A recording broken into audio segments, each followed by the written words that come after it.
विसृज्य लज्जां मृदुस्व सुस्तरम, लज्जा का त्याग किया और स्वर में रुदन करते हुए गोपियां भगवान के वियोग में गाने लगी।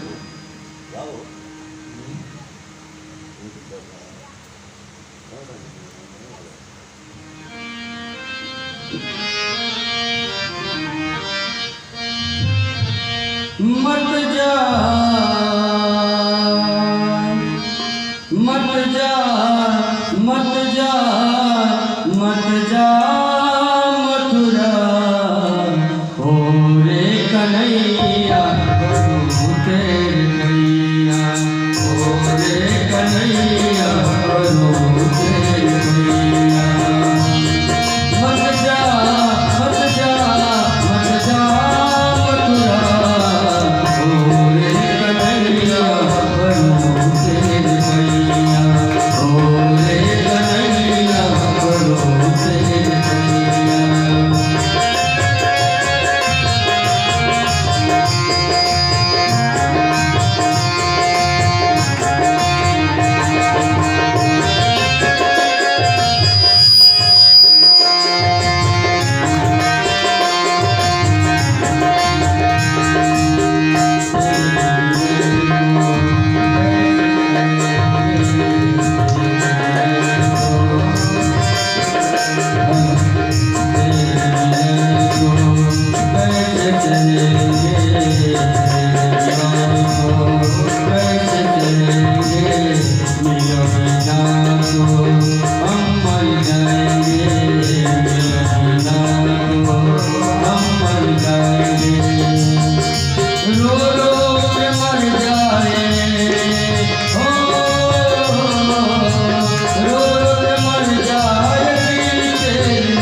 गोपियों ने कहा प्रभु मैं किस शब्दों के साथ आपको विदा करूं? अगर कहती हूँ कि चले जाओ तो ये तो निष्ठुरता होगी, तो प्रेम में निष्ठुरता का प्रदर्शन होना चाहिए। और कहती हूँ मत जाओ तो यात्रा के समय किसी को रुकना नहीं चाहिए। मेरे पास कोई शब्द नहीं है आपको विदा करने का। महाराज भगवान का रथ आगे बढ़ा। गोपांगनाओं के इस कर्ण क्रंदन को जब अक्रूर जी ने देखा तो मन ही मन विचार करने लगे कि मैंने ऐसा क्यों कर दिया, इन गोपियों के को मैंने इतना दुख दिया, इतना तकलीफ दिया। ये छोटे से बालक मथुरा में तुमको लेकर के जा रहा हूँ, पता नहीं दर्शन के साथ क्या करेगा, क्या हाल करेगा, क्या बाहर करेगा। महाराज जब इस प्रकार हुआ, मन में शंका हुई, तो भगवान ने कहा सोचा कि जरा अक्रूर जी को भी अपने माया का दर्शन कराना पड़ेगा। अक्रूर जी मथुरा से पूर्व स्नान करने के लिए, संध्यावंदन करने के लिए यमुना जी में गए और जैसे यमुना जी में गोता लगाया तो भीतर क्या देखते हैं कि कृष्ण और बलराम दोनों वही अंदर में दिखाई देते हैं। बाहर निकले तो बाहर भी रथ में बैठे हुए, फिर गोता लगाया, फिर अंदर इन 4 बार जब ऊपर नीचे किया तब भगवान ने पूछा चाचा क्या बात है, बड़ी परेशान लग रहे हो आप।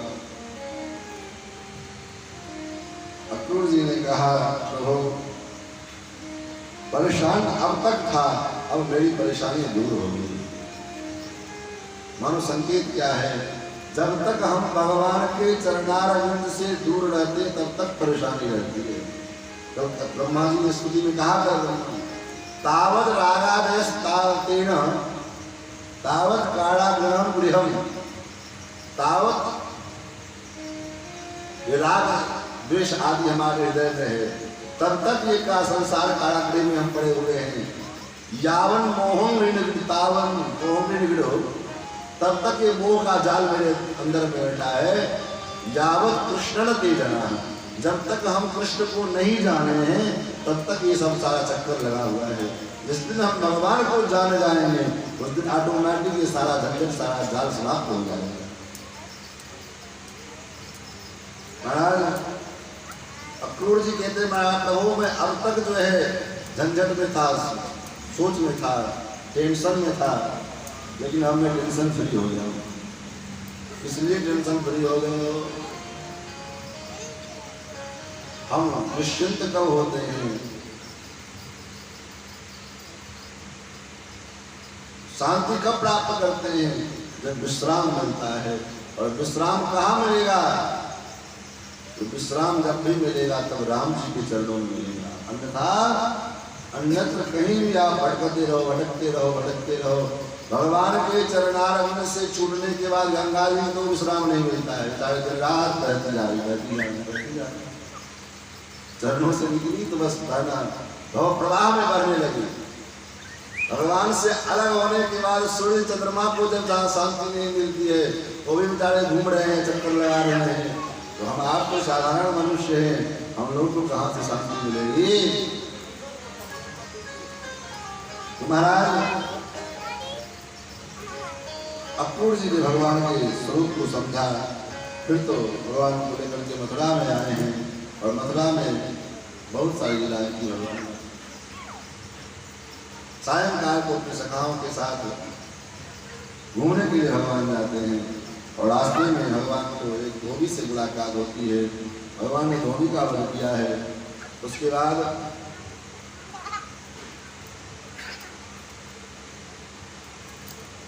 आगे बढ़े, कपड़े पहन करके धोबी के द्वारा उस कपड़े को पहना। तो एक सुदाम नाम का माली आया है जो भगवान का परम भक्त था, उसने भगवान को माला प्रदान किया है। ततः सुदामो नवनम मालाकार सुजग्मधु तो दृष्ट्वा समुत्थाप्य ननाम शिरसा भूमि। भगवान को उसने माला पहनाई। अब भगवान ने विचार किया कि ये कपड़ा भी चकाचक हो गया, माला भी चकाचक है, जो अब बढ़िया जो है चंदन मिल जाए तो बड़ा आनंद आ जाए। उसी समय कंस की दासी सैरंध्री 3 जगह से टेढ़ी पूछा, हाथ में चंदन की थाली लिए जा रही थी। भगवान ने पूछा, हे सुंदरी कौन हो तुम? महाराज अब 3 जगह से टेढ़ी उस मुद्दा को भगवान ने जो सुंदरी कह दिया वो महाराज चिढ़ गई। स्वाभाविक है, जो कुरूपा है, जो सुंदर नहीं है, उसको कोई सुंदर कहे तो स्वाभाविक है समझेगा कि ये मेरा परिहास कर रहा है, मेरा खिल्ली उड़ा रहा है। देवी ने कहा कि आप मेरा अपमान करते हो, मेरा उपहास करते हो, मैं 3 जगह से टेढ़ी हूँ इसलिए आप मेरा मजाक बनाते हो। भगवान ने कहा देवी आप गलत समझ रही हो, मैं वास्तव में आपको सुंदरी बोली हूँ क्योंकि आप वास्तव में सुंदरी हो। आप जिस कारण से नाराज हो, ये जो आप 3 जगह से टेढ़ी है इसलिए आपको लगता है कि मैं खिलाफ खिल्ली उड़ा रहा हूँ। देवी संसार के लोग बाहर की सुंदरता को देख करके प्रसन्न होते हैं, लेकिन मेरा ये स्वभाव नहीं है। मैं तो अब बाहरी सुंदरता को नहीं देखता, अभी तो मैं अंतरंग की सुंदरता को देखता कि व्यक्ति का जीव का अंदर कितना सुंदर है, जीव का हृदय कितना सुंदर है, जीव का मन कितना पवित्र है, मन कितना निर्मल है। मैं तो मन की सुंदरता को, मन की निर्मलता को देखता हूँ, मैं संसार की बाहरी सुंदरता को नहीं देखता।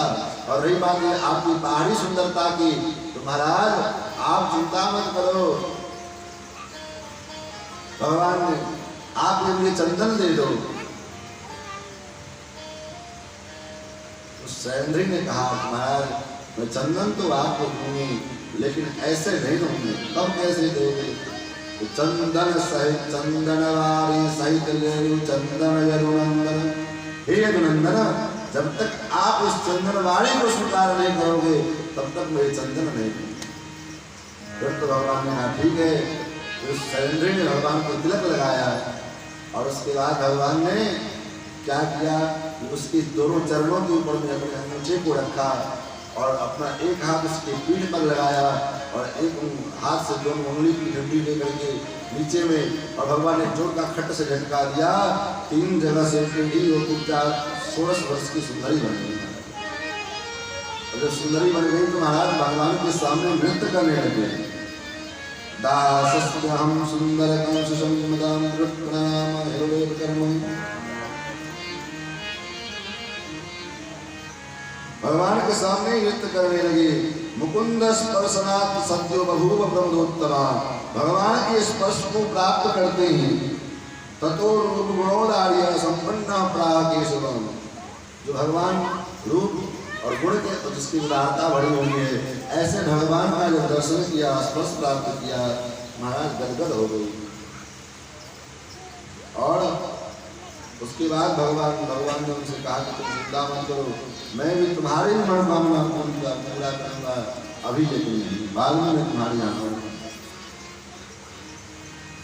फिर भगवान उस धनुष यज्ञशाला में पहुंचे जहाँ धनुष रखा था, और भगवान ने धनुष को परिक्रमा करने के बहाने खेल में भगवान ने धनुष को तोड़ दिया और एक खंड लेकर के भगवान अपने पास और दूसरा खंड लेकर के बलराम जी के पास।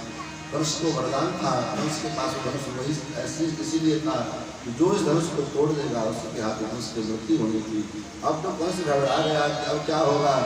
प्रातःकाल सवेरे सवेरे कंस ने अपने रात्रि भर अपने कोलिया नाम के हाथी को कहा कि इसको मदरा पान करवाओ। रात्रि भर मदरा पान करवाए गए उस हाथी के, और सवेरे सवेरे मल्लशाला के द्वार पर में उस हाथी को रख दिया गया। भगवान दोनों भैया जब पहुंचे हैं, भगवान ने महावत से कहा अम्बष्ट मार्ग प्रदान करो।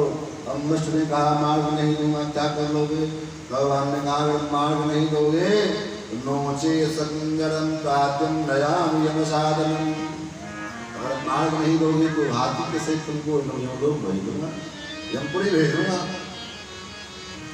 अम्बष्ट ने कहा तेरी ये मजाल, भगवान के ऊपर लाठी लेके दौड़ा। भगवान ने एक तमाचा लगाया कि उसके गर्दन कट करके घर से अलग हो गए। अब अपने ही आंखों के सामने अपने महावत को जब मरते हुए बोलिया आपने देखा तो भगवान को दौड़ा लिया। महाराज भगवान भागने लगे, आगे आगे भगवान दौड़ रहे, पीछे पीछे वो हाथी दौड़ रहा है। एक जगह पर जाकर के भगवान गिर गए और हाथी ने भगवान को अपना लक्ष्य बना करके और भगवान को अपने दांतों से मारने के उद्देश्य से लक्ष्य करके भगवान को दौड़ा। जैसे भगवान के नजदीक गया, भगवान थोड़ा सा सड़क गए, और जैसे सड़क गए तो दोनों हाथ जो है हाथी के महाराज जमीन में धस गए।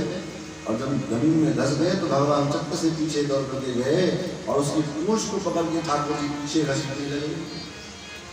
अब तो ये दम सिद्धार मारने लगा, दहाड़ने लगा। फिर तो ठाकुर जी उसकी पूंछ के सहारे छलांग लगा करके और उसके दोनों टांगों के बीच में मर्म स्थल पर 1 लाख का प्रहार किया। सिद्धार मारता हुआ धड़ाम से गिरा। महाराज का गोविंदाय नमो नमः। फिर तो भगवान ने इसके दोनों दांतों को उखाड़ लिए। एक दांत भगवान अपने दाऊ भैया को लिए हैं, एक दांत अपने कंधे पर लेकर के चले हैं। और जैसे रंगशाला में पहुंचे, सुखदेव जी कहते राजन जैसी जैसी भावना है ऐसा भगवान का दर्शन हो रहा है।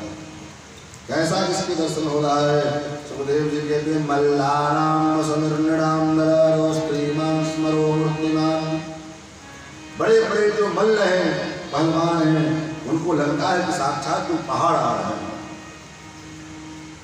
स्त्रीमान स्मरो मूर्तिमान, जो युवान स्त्रियां हैं उनको लगता है कि साक्षात कामदेव आ रहे हैं। गोपाणाम स्वजनोषतम, जो गोप वाला है उनको अपने सगे संबंधी लग रहे हैं। क्षितिभुजाम शास्ता समित्रो शिशु, जो इनके पिता के उम्र के हैं उनको लगता है कि मेरे ही पुत्र आ रहे हैं।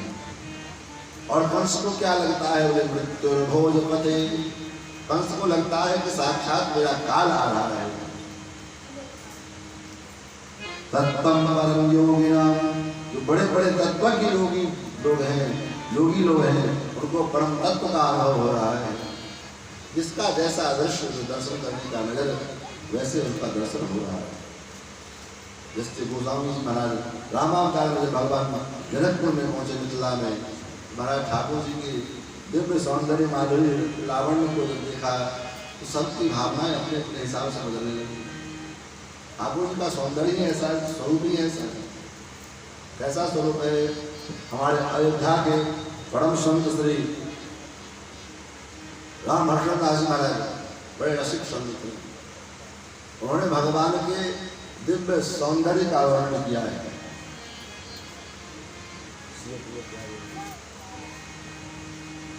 भगवान स्वामी ठाकुर जी के दिव्य सौंदर्य का वर्णन कहते हैं कैसा लग रहा है भगवान का स्वरूप, तो कहते हैं अरे सिया पिया प्यारे की मूर्तियां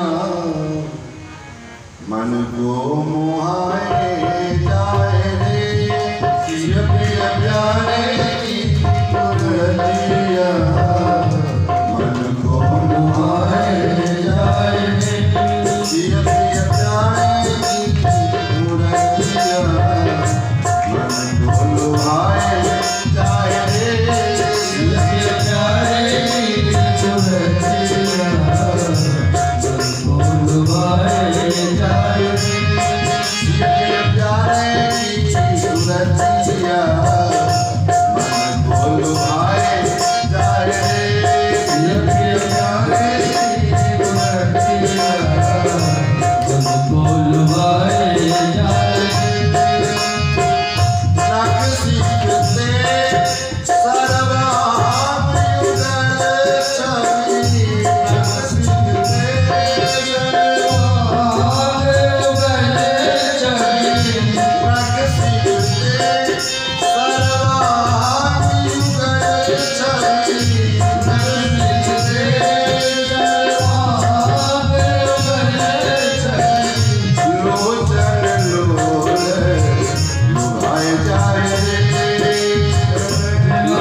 ऐसा मोह के फांस में फंसता है कि संसार को देखने की हिम्मत नहीं पड़ती है। भगवान की सुंदरता कैसी है, भगवान के सौंदर्य को देख करके दुश्मन भी, जो शत्रु है वो भी महाराज आनंदित होता है। खरदूषण भगवान के साथ युद्ध करने के लिए आए। खरदूषण ने भगवान के सौंदर्य लावण्य को देखा। खरदूषण ने कहा ये पद के लायक ये दोनों नहीं है, ये दोनों कुमार पद के लायक नहीं है।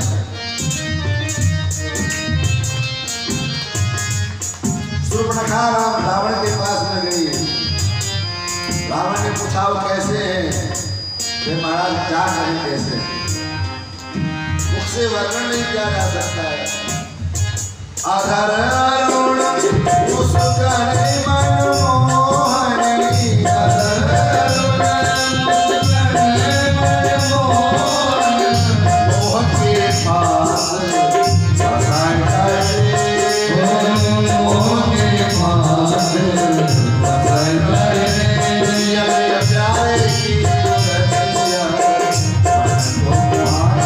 प्यारे की रतिया प्यारे की रतिया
त्रिकोण जैसा जिसका नजर वैसे भगवान उसको देखते हैं। जाकी रही भावना जैसी प्रभु मूरत देखी दिन तैसी। भगवान कौन से मल्ल युद्ध के मल्लशाला में रंगशाला में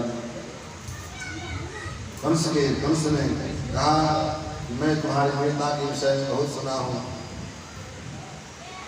मैं तुम्हारी वीरता का प्रत्यक्ष दृष्टा बनना चाहता हूँ। और फिर तुम महाराज को पहलवान को मैदान में उतार दिया, चाणक्य मुष्टिक पहलवान ने कहा महाराज ये कौन सी बात है, कहाँ ये आपके बड़े बड़े मल्ल और कहाँ पे छोटा सा नन्हा सा बालक। अरे बराबरी में युद्ध होता है,